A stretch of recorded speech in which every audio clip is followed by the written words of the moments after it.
এই প্রশ্ন অন্তর কাঁপায় দেওয়ার মতো প্রশ্ন। এই প্রশ্ন খুবই কষ্টের প্রশ্ন, কারণ আমরা যারা মিডিয়াতে কাজ করি, আল্লাহ মাফ করুন, ইখলাস আমাদের জন্য অনেক কঠিন। মানুষের কাছে বাহবা পাওয়া, মানুষের প্রশংসা করানো, ভিউ কত হলো, কত মানুষ আমাকে চিনলো জানতো, এই বিষয়গুলো আমাদের আমলকে নষ্ট করে।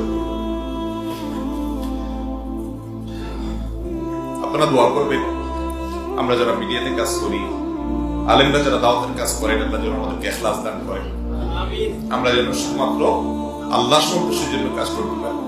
এই প্রশ্ন অন্তর কাঁপায় দেওয়ার মতো প্রশ্ন। এই প্রশ্ন তো আমার প্রশ্ন। যারা নতুন দিনের পথে আসেন ভাইরা আমার, অনেক বড় চ্যালেঞ্জ। কিছুদিন দিনের পথে চলার পর নিজের মধ্যে অহংকার চলে আসে, অমুকে গোমরাহ, অমুক ভুল পথে আছে, অমুক বেদাতে ডুবে আছে, অমুকে নামাজ পড়ে না, আমি অনেক কিছু করে ফেলেছি, নিজের ভিতরে অহংকার চলে আসে। খবরদার, শয়তান আমাদেরকে ধ্বংস করতে চায়।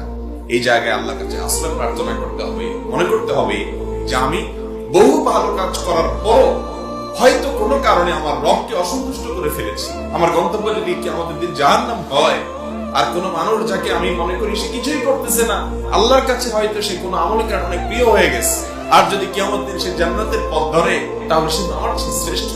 অতএব ইমানদার কাউকে তাচ্ছিল্য করতে পারে সব ধোঁয়াশা, এগুলো দেখে দলে দলে মানুষ ইমান হয়ে যায়। আজ জ্ঞান বিজ্ঞানের সামান্য একটু উন্নতি, টেকনোলজির একটু উন্নতি দেখে আমাদের কত যুবক ভাইয়েরা নাস্তিক হয়ে প্রশ্ন নিজের মালিককে অস্বীকার করে ফেলতেছে।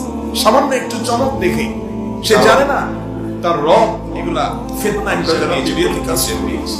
তো দাজ্জাল ফিতনা হবে এত ভয়াবহ, দলে দলে মানুষ বেঈমান হয়ে চলে যাবে এবং এই মানুষের কাছে এইজন্য তিনি দোয়া করতেন, আল্লাহুম্মা ইন্নী আউযু বিকা মিন ফিতনাতিল মাসীহ দাজ্জাল। আল্লাহ দাজ্জাল মানুষ থেকে আপনার কাছে আশ্রয় চাই। এই বিশেষ দোয়াটাকে আমরা কাছে করি, আল্লাহুম্মা ইন্নী যালামতু নাফসি যালমান কাসীরা। এর পাশাপাশি আরেকটা দোয়া আছে, সেটাও আপনারা দোয়া করবেন। আমি সবসময় পড়ার চেষ্টা করি, যারা মিডিয়াতে নবী করিম সাল্লাল্লাহু আলাইহি ওয়াসাল্লাম পড়তেন, সেটা আলেমরা যারা দাও, আল্লাহুম্মা ইন্নী আউযু বিকা মিন আযাবিল কবর মিন আযাবিল আল্লাহ ওয়া আউযু বিকা মিন ফিতনাতিল মাহইয়া ওয়াল মামাত ওয়া আউযু বিকা মিন শাররি ফিতনাতিল মাসীহিদ দাজ্জাল। যারা নতুন দিনের পথে আল্লাহর কাছ থেকে জাহান্নামের আযাব থেকে পানা চাই, কবরের আযাব থেকে কিছুদিন দিনের পথে চলার পর দুনিয়া নিজের মধ্যে অহংকার চলে আসে, কত ধোঁয়াশা, গোমরাহ, কোনটা সত্য কোন পথে আছে বুঝতে পারি না, এবং বেদাতে ডুবে আছে, এই ফিতনা নামাজ পড়ে না বাঁচিয়ে রেখে আমি অনেক কিছু করে ফেলেছি, নিজের ভিতরে অহংকার চলে আসে। তখন যদি আমি বেঁচে থাকি, শয়তান আমাদের থেকে আপনি আমাকে বাঁচাবেন। এই জায়গায় আল্লাহর কাছে কত বড় ফিতনা হবে মনে করতে হবে। 1400 বছর আগে আমি দোয়া করে বহু ভালো কাজ করেছে আসছে, যখন নবী রাসূল কামনে সমস্ত নবী রাসূল তার উম্মতকে সাবধান করে গেছেন দাজ্জালের ফিতনা। আর কোন মানুষ যাকে আমি মনে করি সে কিছুই করতেছে না, আল্লাহর কাছে এখন মানুষ আমাদের অনেক প্রিয় হয়ে গেছে।